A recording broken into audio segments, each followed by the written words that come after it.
नमस्कार, आप live cities देख रहे हैं। मैं हूं जय शुक्ला। देखिए, इस वक्त की बड़ी खबर और बड़ी तस्वीर आपको दिखाने जा रहे हैं।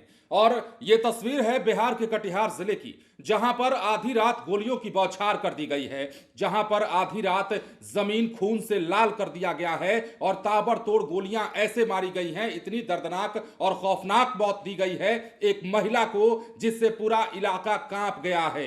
बड़ी खबर और बड़ी तस्वीर। एक बार फिर से अपराधियों ने पुलिस को चुनौती दी है। एक बार फिर से सम्राट चौधरी की पुलिस को चैलेंज दिया है और बताया है कि हम कहीं भी कभी भी किसी को भी मार सकते हैं। अब महिला घर से बाहर निकलती है और उसके चेहरे पर गोलियों की बारिश कर दी जाती है। पूरा चेहरा छत विछत कर दिया जाता है, जिसकी तस्वीर हम आपको नहीं दिखा सकते, इतना भयावह यह दृश्य है। और बड़ी घटना बिहार के कटिहार जिले में तो मर्डर की घटना को एक बार फिर से अंजाम दिया गया है अपराधियों की ओर से। खबर हम आपको विस्तार से बताएं, उससे पहले आप तस्वीरें देखिए।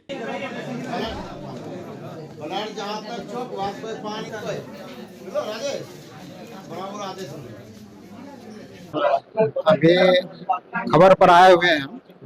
यहाँ पर बताया जा रहा है कुछ अज्ञात अपराधी आकर के कई 4-5 राउंड गोली चला करके नुजहत बानो पति सिकंदर उसको उसकी हत्या कर दिया। बहुत निर्मम हत्या कर दी है। उनके चेहरे पर सारा गोली चलाया गया है। और ये हमारे इस क्षेत्र के लिए अभूतपूर्व घटना है कि एक महिला को इस तरह से निर्मम हत्या की गई। और हम प्रशासन से ही मांग करते हैं कि इसमें त्वरित कार्रवाई की जाए और अविलंब जो है जितने भी अपराधी हैं इसमें और संलिप्त लोग हैं उन लोगों को गिरफ्तार किया जाए। और विशेषकर हम एसपी साहब से आग्रह करेंगे कि इसको अपने संज्ञान में लें और अपनी देख रेख में इस घटना का जो है इंक्वायरी करवाएं और अविलंब गिरफ्तार करके इन लोगों को सख्त से सख्त सजा दी जाए, ताकि इन लोगों का जो आपराधिक तत्व है उनका मनोबल बढ़ने न पाए और हमारा ये क्षेत्र जो शांतिप्रिय क्षेत्र है ये अशांत न हो। महिला की हत्या की गई है, उसका दोष क्या था? लोग अब ये सवाल पूछ रहे हैं। घटना के पीछे प्रॉपर जो रीजन है, जो कारण है, उसका तो पता नहीं लग पाया है। लेकिन अब लोग आक्रोश में हैं, गुस्से में हैं कि कभी भी घर के बाहर या अंदर घुसकर मर्डर कर देना ये बिहार में आम हो चुका है। एक बार फिर जुर्म का खौफनाक चेहरा सामने आया है। देर रात कटिहार जिले के बलिया बलोन थाना क्षेत्र के चंद्रपुर पंचायत अंतर्गत खड़ी गांव में बेखौफ अपराधियों ने एक महिला को गोलियों से भून डाला है, मौत के घाट उतार दिया है। और इस सनसनीखेज वारदात के बाद पूरे गांव में दहशत और गुस्से का माहौल है। हर जुबान पर सिर्फ एक सवाल, आखिर कसूर क्या था और कातिल कौन? मृतका की पहचान 35 साल की नुजहत बानो के रूप में हुई है, जो सिकंदर मंडल की दूसरी पत्नी बताई जा रही है। ग्रामीण बताते हैं कि सिकंदर मंडल अपनी पहली पत्नी के साथ दिल्ली में रहता है, जबकि नुजहत बानो गांव में अपने बुजुर्ग ससुर के साथ रह रही थी।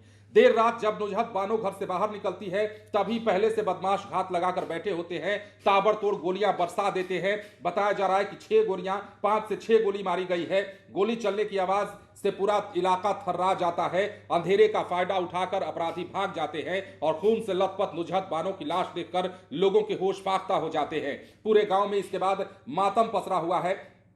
अब ये पारिवारिक रंजिश है या आपसी दुश्मनी या फिर कोई साजिश, अभी पर्दा उठना बाकी है। लोगों का कहना है कि दोषियों को सजा मिलनी चाहिए। पुलिस अधिकारियों ने इस मामले में कार्रवाई की बात कही है और कहा है कि जल्द से जल्द अपराधियों की गिरफ्तारी कर ली जाएगी। लेकिन सवाल एक बार फिर से वही है कि क्या ये बहुत है? अब चेहरे पर गोलियां मारी गई हैं, जैसा कि आपने सुना भी है, और सारी गोलियां लगभग गर्दन के ऊपर चलाई गई हैं और चेहरा छत फिचत कर दिया गया है। मतलब समझिए कि कितना खौफनाक मर्डर ये है। और बिहार में इसके साथ ही एक बड़ी चुनौती पुलिस के लिए कि क्या बिहार पुलिस अपराधियों के जहन में अभी भी वो खौफ पैदा करने में नाकाम है जिस खौफ की दरकार बिहार को है। अब देखिए, हम कार्रवाई की बात नहीं करेंगे। कार्रवाई की बात करेंगे तो कई लोग सवाल खड़े कर देंगे और कहेंगे कि कार्रवाई तो हो ही रही है, इनकाउंटर तो हो ही रहा है। लेकिन हम उस खौफ की बात कर रहे हैं जो अपराधियों के जहन में पनपना अभी बाकी है। और वो खौफ कैसे पैदा किया जा सकता है, कौन पैदा कर सकता है, इसका जवाब देने की मुझे जरूरत नहीं है। बहरहाल ये बड़ी तस्वीर और बड़ी घटना एक बार फिर बिहार पुलिस की कार्यशैली पर सवाल खड़े करती है। लोगों में गुस्सा इस बात को लेकर कि पुलिस का खौफ आखिर है तो क्यों नहीं। बने रहे लाइव सिटीज के साथ। धन्यवाद।